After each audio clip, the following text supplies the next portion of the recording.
Hello friends, this is Yrvind, and now is prepared for the back piece of the dining room. So here it is.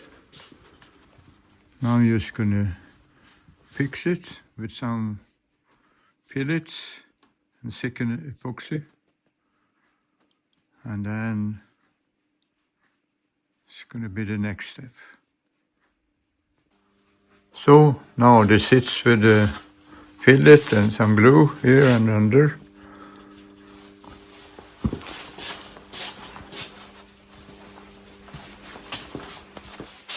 And here it is from this side.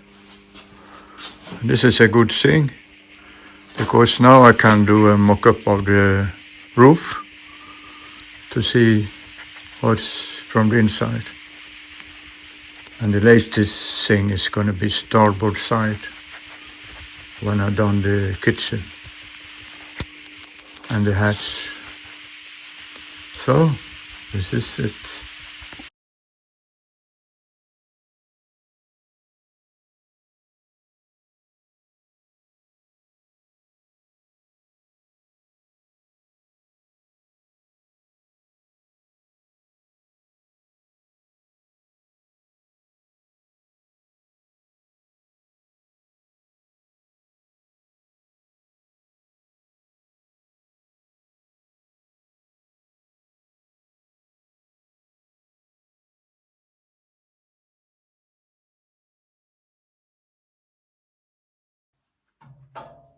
So, hello.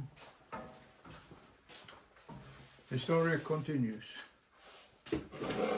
Well, 15th of June, I made a first drawing to Breeze Amphibious. 15 June 1986, so it's a long time ago, almost 40 years. And it's included in this book, this pictures of the boat, and also this picture, but it's more other boats in this book. So, well, the big companies are against me. They said, you're never going to get a sponsor again. And so I decided on a small boat, like 15 feet, 4.8 meter, beam, 1.6 meter. And I was in Göteborg. A neighbor of mine,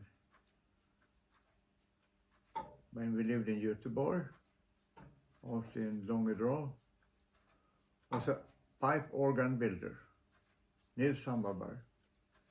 And he has his workshop just next to my mother's house. But he had moved most of his things to a little bit further away. So he had some space left over. And I had started to use that before building the aluminum boat. But Sapa, the aluminum company, said, you must be up here in Vetlanda, that we can give you technical advice and see that you're doing everything right. So at that time, 1976, I had to go up to Vetlanda and leave my friend and things. So that was really a bit more expensive. But so it went, but now I was back there. And one of the houses was for a pipe maker, an organ. There's a lot of pipes, I don't know how many, but there's plenty of them, from smallest one to big one, I don't know how big the biggest one, but it's like longer than a boat. So I was upstairs, second floor. And there was good space to build that boat, and that's where I started to build the cold motor boat too. And the rigging of this boat, I'm grown up with a sprit rig, and the sprit rig You know, it's like a square sail, so got a lot of sail area for a given mast. And on top of that, in light wind, you put up a topmast. And then, in strong winds, you can take down the sprit. And you got a triangle sail, like a Bermuda sail. So, but usually a Bermudan sail, when they reef it, there's a lot of empty mast up there, doing no good. So, together with John Letcher, his computer program up in Maine, we made a lot of calculations for this, and this was good. And also, like I said, I'm gonna use the polyester fiber for the outer skin because it's very, very strong. Like, you know, sailcloth doesn't really break, you know. And now there was like, I think 8 layers of this, you know, in epoxy. But then, very, very lucky, not far away from Göteborg in Kungälv, Ytterby, there was an epoxy factory, Nils Malmgren. And this Nils Malmgren, he was a very, very friendly man. And I got in touch with him, and he had a chemist, and they formulated epoxy, you know, like more elastic than the ordinary ones who suited this. And this is how we started building that boat. And I don't know how long it took, you know, but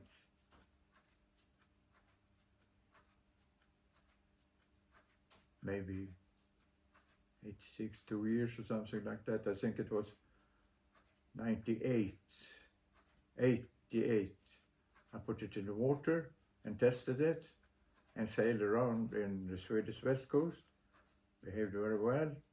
At first I had 2 masts on it, but because I wanted more sailing and performance, but she was easily driven, so I just took away 1 mast.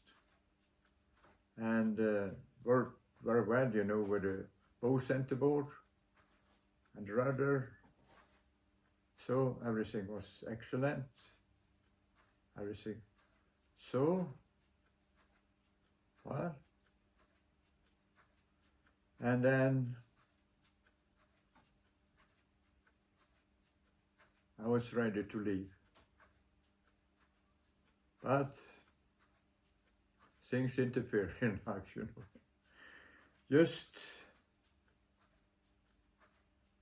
I was already living in the boat. And I was just going back to my workshop when the telephone rang. And it was a girl and a friend.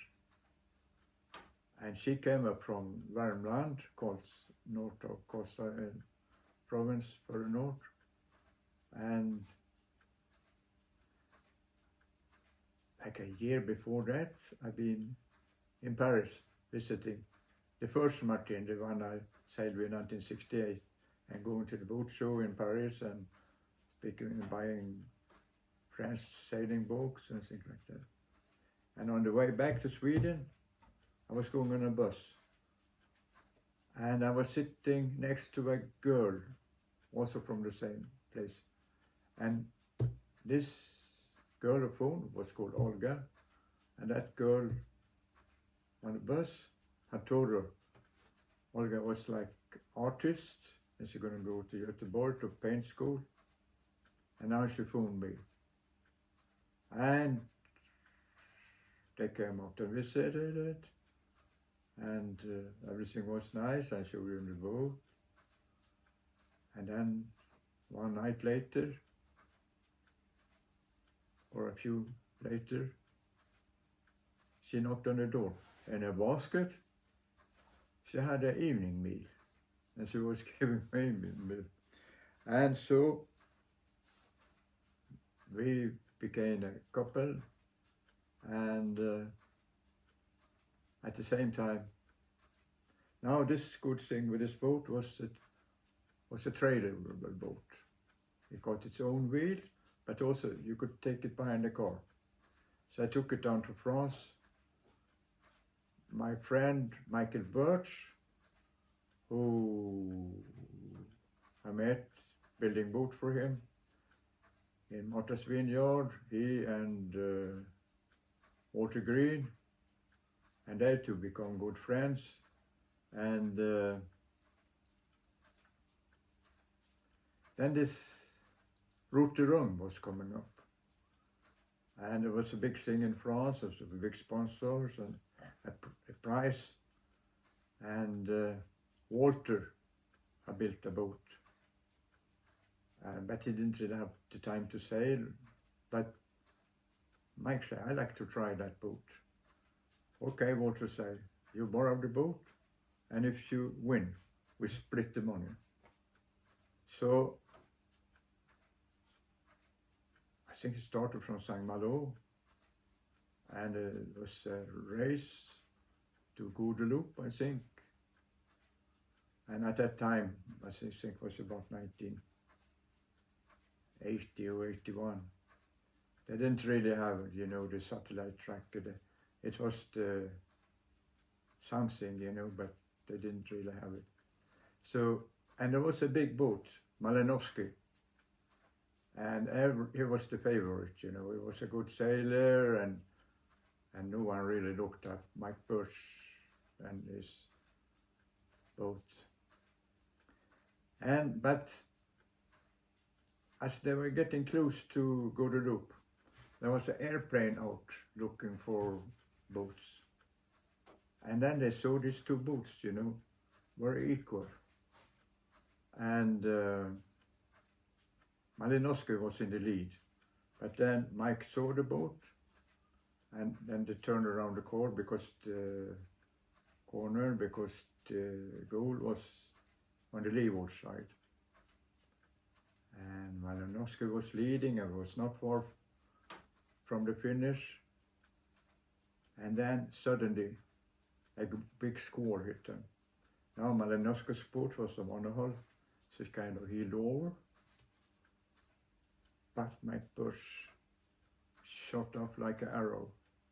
And by 93 seconds, he gained the race. And he got all the money. And he split it with Walter. And Walter made his boat yard with the money. And later I went to London to the boat show, and I met Michael there, and it was a good thing, and I congratulated him. But there in England, no one really paid attention to it. I said, Mike, you must go to Paris.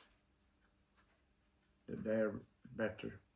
And then I think it was a week or two later, the boat show in Paris was there, and everyone was excited. They had filmed this race. And everywhere, you know, there was a TV and they were showing this 93 seconds over and over again. And Mike Bush was like the hero, and he got big sponsors, and I think it was for you got it, and so he could buy a little house in La Trinité-sur-Mer with waterfront property. So I took the Breeze Amphibie down to Mike Bush and put it there. But then this girl, Olga, was waiting back in Sweden. So I left it there for the winter, and I went back to Olga, and after a while we got married. And then we decided we're going to go sailing next year. So this is a little bit about this Amphibie Breeze, and it was a good boat, and it's going to be more later. So thank you for this.